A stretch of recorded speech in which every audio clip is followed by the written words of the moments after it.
सबसे पहले तो हम जरा चलते हैं आपसे समझते हैं कि ये वन चाइना पॉलिसी ये क्या चीज है, और इस पे बड़ी बातचीत चल रही है। आप किस तरह से देखते हैं इसको? और साथ साथ ताइवान के साथ चाइना कुछ कर तो नहीं पाया, बहुत दिन हो गए हैं, बहुत हंगामा भी मचा, शुरू में लगा कि पता नहीं क्या हो जाएगा, लेकिन इन दोनों चीजों को आप किस तरह से देखते हैं?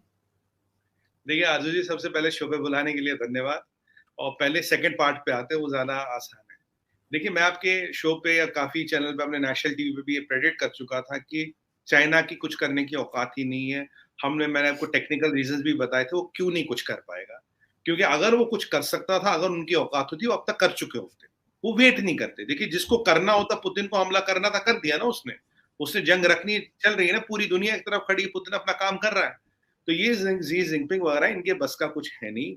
ये सिर्फ फोटोशॉप और ये ग्लोबल टाइम्स को फोटो डाल सकते हैं, और वो ड्रिल विल कर सकते हैं। मैं ड्रिल भी क्या, उन्हें सर्कस कहूंगा।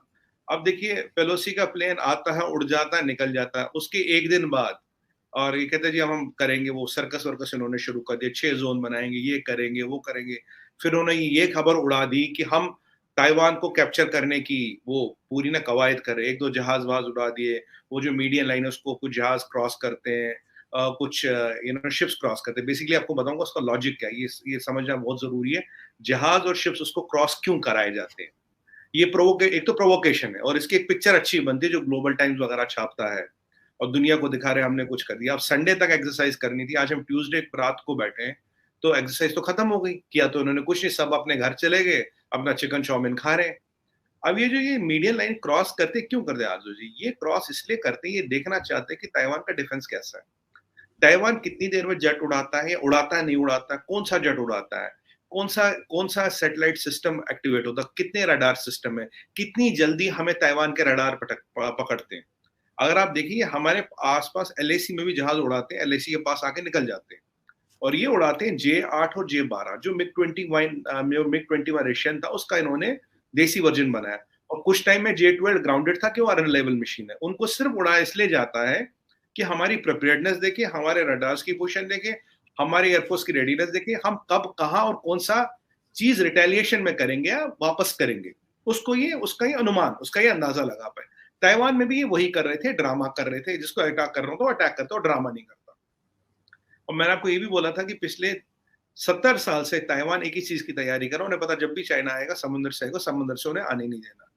मुझे बताइए, अगर आपको एक आइलैंड मिले जो आपका हाईएस्ट एफडीआई दे, तो आपको जो आपको सेमीकंडक्टर, जिस सेमीकंडक्टर देता है जिससे आपकी फ्लैगशिप इंडस्ट्री चलती है इलेक्ट्रॉनिक्स की, वहां 80% से 90% पॉपुलेशन हान चाइनीज है, जिनका मानना है कि हम इंडिपेंडेंट रहे। उस ताइवान को जीतने के लिए पहले आपको इतनी मिलिट्री चाहिए, फिर आपको यूएस से पंगा लोगे, फिर यूएस की एलाई से पंगा लोगे, और उसके बाद आपके हाथ में आएगा क्या? Do you think this war is worth sustainability? It is not. ये वॉर सस्टेनेबल ही नहीं है, सिर्फ सिमेंटिक्स, ऑप्टिक्स, वो मतलब वो सर्कस कहूंगा मैं, ये जो सर्कस करते हैं वो है ये। अब इन्होंने 8-9 दिन ये जो 3-4 दिन की एक्सरसाइज की, 6 जोन बनाए, हुआ क्या उसके बाद? कुछ भी नहीं हुआ। और यूएस की आप देखिए, यूएस टस से मस नहीं हुआ, ताइवान ने एक जेट नहीं उड़ाया, क्यों? इनकी कोशिश क्या थी? यहाँ एक टेक्निकल पॉइंट है कि हम मीडियम लाइन को क्रॉस करेंगे, देखेंगे ताइवान वाले क्या करते हैं, देखिए इनके पास नया क्या है, देखिए इनका रिस्पॉन्स सिस्टम क्या है।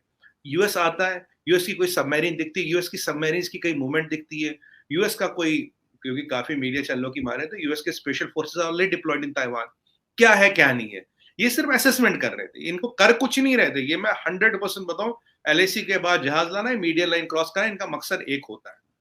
इनमें वो जिगर नहीं है लड़ने का जो जिगर होता है ना, देखिए दुनिया, अगर जो आपके पास ये डोंगफे वोंगफे सबको पता आपके पास है।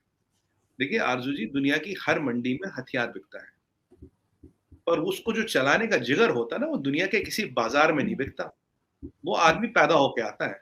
अब ये जो 4 फुट है, इनका दिमाग भी 4 इंच का, जितना 4 फुट 4 इंच में जितना इनके समझ आता वो करते रहते हैं। ये आपको प्रेडिक्ट कर चुका था, कुछ नहीं करेंगे, घर चले गए।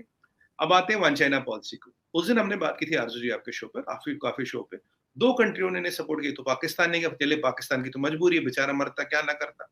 अब भुट्टो साहब तो ये भी कह रहे थे मीडिएट वीडिएट भी करूंगा कुछ, चलिए उस पर बाद में जाते हैं।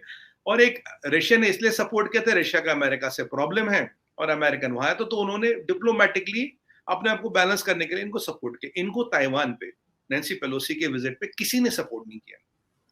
तब से इन्होंने वैंगी को भगाना शुरू कर दिया, जा हर कंट्री जा, बांग्लादेश अभी है या निकल गए, बांग्लादेश आए थे, यहाँ आए थे, वहाँ वो ग्लोबल टाइम्स छाप रहा जी 160 कंट्रियों में वन चाइना पॉलिसी पे सपोर्ट किया, ये किया वो किया। अब यहाँ दो विषय आते हैं, वन चाइना पॉलिसी है क्या? वन चाइना पॉलिसी है कि चाइना एक है, मैं इतना सा था, मैंने सबकी टेरिटरिया खाई है, मैंने इनर मंगोलिया खाया, मैंने ताजिकिस्तान खाया, मैंने तिब्बत खाया, मेरी ताइवान पे नजर है और आसपास की 20 कंट्रियों की जमीन पे नजर है, और एक नजर मेरी मैक्सिको पे भी, एक नजर मेरी चिली पे भी। आप बोलेंगे वो तो दुनिया का दूसरा साइड है, कोई फर्क नहीं पड़ता, चाइना की नजर कहीं भी हो सकती है। दद्दी मरहूम किस ख्वाब में आना चाहिए, हर टेरिटरी मेरी। तो ये उनकी वन चाइना पॉलिसी की चाइना इज वन, बेसिकली ये वो चाहते हैं। अब यहां टेक्निकल पॉइंट ये आता है आरजू जी, ये सोचिएगा जरा, अगर वन चाइना पॉलिसी है, ठीक है, तुम कह रहे हो दुनिया हमें सपोर्ट करेगी, वही वाली बात हुई जब हम छोटे थे तो कई बार हम पढ़ते थे स्कूल में तो टीचर हमें थप्पड़ मारती थी, लपड़। अब आसपास के लड़के वड़के देखते थे तो थोड़ी इज्जत होती थी, तो इधर उधर देख, वो यूं देख रहे, क्या हुआ? हम कह, हमें तो लगी ही नहीं, हमें थोड़ी ना लगी है, बोला हम थोड़ी अपनी इज्जत बचा लेते। अब उन्होंने क्या बोला, बोला हमारे गाल पे मक्खी बैठ गई थी तो हमें अमेरिका ने थप्पड़ नहीं मारा, वो मक्खी मारी, तुम्हें दिख रहा है ये थप्पड़ है। अब आप बताइए इसमें टेक्निकली जाते क्यों ऐसा? जब आपने इतनी धमकियां दे दी, ये कर दिया वो कर दिया, पीएलए, आपने देखो कितने ग्लोबल टाइम्स बेचारे वाले तो 24 घंटे काम कर रहे थे, फोटोए छाप रहे थे, पता नहीं क्या क्या, वो बंदर नाच के क्या क्या कर रहे थे। चलिए कोई बात नहीं, वो सब करते रहे।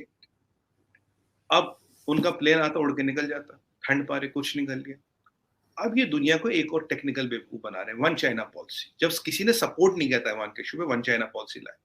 अब वन चाइना पॉलिसी तो आरजू जी पिछले 70 साल से चल रही है, वो कल थोड़ी ना पैदा हुई है। What has Taiwan issue got to do with one China policy? और अगर वन चाइना पॉलिसी की मैं डॉक्ट्रिन में जाऊं, आप कहते हो ताइवान हमारी टेरिटरी है, ताइवान कहता है मैं इंडिपेंडेंट हूं, ताइवान का पासपोर्ट अलग, तुम्हारा पासपोर्ट अलग, ताइवान में आपकी पीएलए है नहीं और वो ताइवान तुम्हारी टेरिटरी है, और आप कहते हो will take Taiwan by force if required. भाई अगर वो तुम्हारी टेरिटरी है तो अपनी टेरिटरी को खुद ही फोर्स से लोगे क्या? तो मतलब one China policy and Taiwan are two different things. अब ये उसको कवर, ताइवान के फियास्को, नैन्सी पेलोसी की विजिट वाले फियास्को को कवर करने के लिए ये वन चाइना पॉलिसी ला रहे हैं। वन चाइना पॉलिसी और ताइवान दो अलग अलग इश्यूज है जियो पॉलिटिक्स में। लोग आपको सपोर्ट कर सकते हैं वन चाइना पॉलिसी पे, but not on Taiwan, they are two different things. तो यहां मैं थोड़ा इंग्लिश में बोलूंगा, मुझे पता कि आपका चैनल ये शायद ये 4 फुटे भी देखते हैं, तो इनको what is important to see is that one China policy and fiasco in Taiwan are two different things. Taiwan was a geopolitical snub, which you have to live with your for whole life. While as one China policy is something which you have been beating your drums for the last 70 years. These are two different things. So now to cover your fiasco, you are trying to bring in one China policy.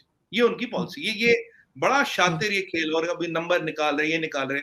अब अगर ये 160 कंट्रियों ने आपको support किया है तो उनकी list जारी कीजिए, उनके स्टेटमेंट जारी कीजिए। अब मैं बोलूं जी मुझे 2000 कंट्रियों ने सपोर्ट किया, आप बोलोगे 2000 कंट्रियां तो दुनिया में है नहीं, मैं कोई बात नहीं, दद्दी मरहूम के सपने में आई थी तो है भाई। जैसे जहां जो दद्दी के सपने में वो जमीन मेरी, तो वैसे कंट्रियां भी तो हो सकती है ना अर्जुन जी, कोई लिमिट तो है नहीं कंट्रियों की। तो इन्होंने कोई स्टेटमेंट जारी नहीं किया, सच है 2 कंट्रियों ने सपोर्ट किया। अब ये भाग रहा वेंगी नंबर जोड़ने के लिए, सच है इनकी वाट लग गई, इनको डिप्लोमेटिकली दे आर आइसोलेटेड। जो ये अपने आप को बादशाह तानाशाह समझते थे, इनकी औकात नहीं बची है दुनिया में कुछ। और अब इसमें एक और सवाल आता है अर्जुन जी, लोग कहते हैं what is India's position on one China policy?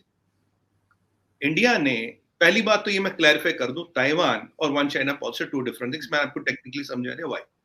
अब इंडिया की पोजीशन क्या? लास्ट हमने स्टेटमेंट दिया है वन चाइना पॉलिसी पे 14 या 16 साल पहले, आई कांट रिमेंबर करेक्टली, 14 और 16 इयर्स बैक। उसके बाद ने India has never told anything on one China policy. हम पे बहुत जोर डाला गया, दबाव डाला गया, आप स्टेटमेंट दीजिए, हमने नहीं दिया। अगर हमने 16 साल से इसका नाम नहीं लिया तो neither we agree neither we deny. अब ज्यादा तो डिनाई की तरफ जाएंगे। कारण इसका ये है कि अब आप बुरा ना मानिए, अब आरजू काजमी जी बोले मैं सुपर वुमन हूं, या तो मैं हाँ बोलूं या मैं चुप रहूं। अगर हाँ बोलूंगा तो आप हो, चुप रहूंगा तो ठीक है जी, आपको ऐसा लगता होगा तो मैं क्या करूं? It is not worth commenting. So our stand is it is not worth commenting. We don't know what you are claiming. You can claim sun, earth and the moon. That is none of our business. You go and claim Mars. You claim Saturn or Jupiter. How can I respond to you claiming Saturn, Jupiter and Mars? आप कुछ भी claim कर लो, हमें क्या फर्क पड़ता है भाई? हम एक लॉजिकल चीज का जवाब देंगे। आप बोलोगे मेरी कैपिटल बीजिंग है, मेरे नानजिंग है, मेरे शंघाई है। आप बोलोगे कि यार मैक्सिको का ये वाला कस्बा मेरा है, वन चाइना पॉलिसी, मैं क्या बोलूंगा? मैंने यार ठीक है, बिल्कुल। कुछ लगा होगा तो नहीं, ठीक है ना। अब नहीं, नहीं सर, बिल्कुल, लेकिन लेकिन सर साथ-साथ ताइवान के साथ भी काफ़ी शुरू में तो कॉन्फिडेंट नज़र आ रही थी चाइना साइड, लेकिन उस पे भी कुछ हो नहीं पाया और यही लग रहा है कि उधर से भी इनको हार ही देखनी पड़ेगी। वो आरजू जी, जो ताइवान का, अगर आप एम्फीबियस असॉल्ट की बात करें, इसमें लास्ट टाइम बोला था, it is next to impossible. 130 kilometre का स्ट्रेच है, आपको 1 मिलियन की नेवी चाहिए। आप मिलिट्री एक्सपर्ट्स की बात करो, ताइवान का सारा डिफेंस ही सी में है।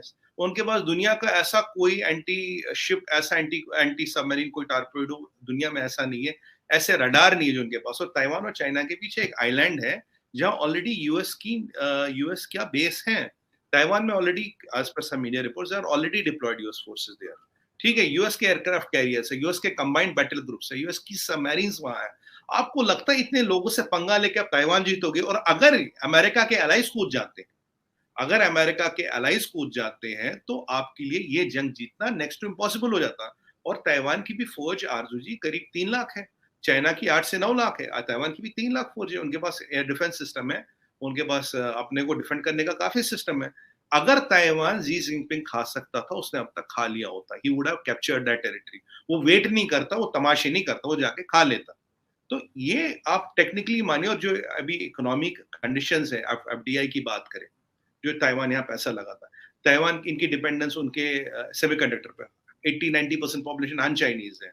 और इस वॉर के बाद, और जो चाइना की इकोनॉमी की अभी हालत है, जो हम बैंक्स डिफॉल्ट कर रहे हैं, रियल एस्टेट में डिफॉल्ट है, $450 बिलियन का डिफॉल्ट हो चुका है, डिक्लेयर कर चुके हैं बैंक।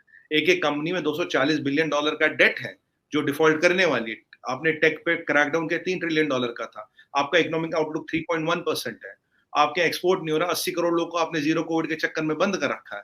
आपके एक्सपोर्ट नहीं हो रहा, शिपिंग लाइन नहीं चल रही, तो किस दम पे आप जाके उस पे अटैक करोगे? और मैं आपको एक बार बताऊं, डोनाल्ड ट्रम्प साहब ने पीसीएओबी एक्ट लाया था, जिसके कारण, अभी टाइम नहीं ज्यादा समझाने का, उसके कारण आरजू जी करीब 800 मेजर कंपनियां यूएस स्टॉक एक्सचेंज से डिलिस्ट हो गई थी।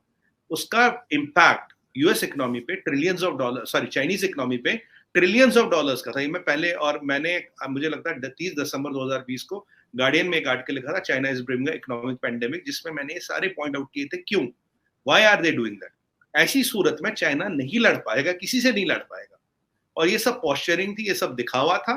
पर वो जब हम स्कूल जाते थे तो एक चीज होती थी आरजू जी, हमें ना एक वो पर्ची सी देते थे छोटी, पीएच पेपर, कहते डालो, एक कलर आया एसिडिक, एक कलर आया बेसिक, लिटमस टेस्ट कहते थे। मतलब एक छोटा सा कागज का टुकड़ा सोल्यूशन में दिखा के ये बताता था एसिडिक है या बेसिक है।